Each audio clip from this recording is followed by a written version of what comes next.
بہت وقت پہلے کی بات ہے کہ ایک دور دراز کے ملک میں ایک نیک دل بادشاہ حکومت کرتا تھا۔ وہ اپنی رعایا سے بہت محبت کرتا اور ہمیشہ ان کی بھلائی کے لیے سوچتا۔ بادشاہ کی ایک خوبصورت اور ذہین شہزادی تھی جس کا نام عائشہ تھا۔ عائشہ نہ صرف حسن و جمال میں بے مثال تھی بلکہ اس کے اخلاق اور دانش مندی کی وجہ سے پورے ملک میں مشہور تھی۔ شہزادی کے جوان ہونے پر بادشاہ کو فکر ہوئی کہ اسے کسی لائق اور نیک دل شخص سے بیاہ دینا چاہیے۔ بادشاہ کے دربار میں بہت سے رئیس اور امیر زادے آئے جو شہزادی کا ہاتھ مانگنے کے لیے تیار تھے۔ وہ سب بڑے جاہ و جلال کے ساتھ آئے، قیمتی تحفے لائے اور اپنی دولت اور طاقت کا مظاہرہ کیا، مگر شہزادی کو ان میں سے کوئی بھی پسند نہ آیا۔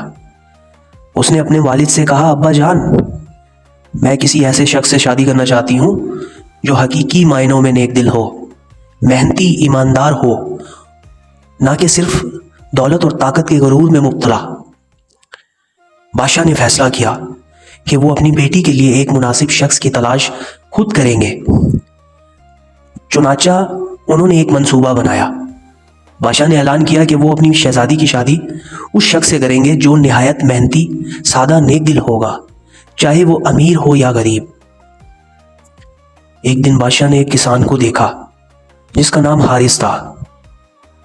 حارث نہایت محنتی، دیانت دار اور سادہ طبیعت کا انسان تھا۔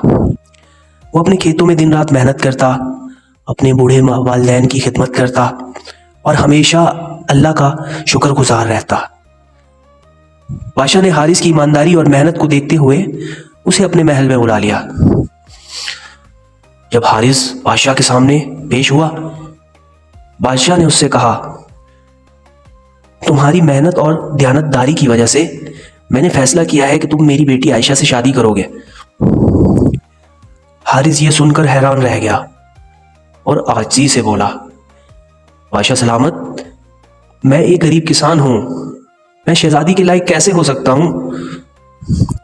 بادشاہ نے مسکراتے ہوئے جواب دیا، میرے بیٹے، تمہاری دولت نہیں، تمہارا کردار اور محنت ہی سب سے بڑی دولت ہے۔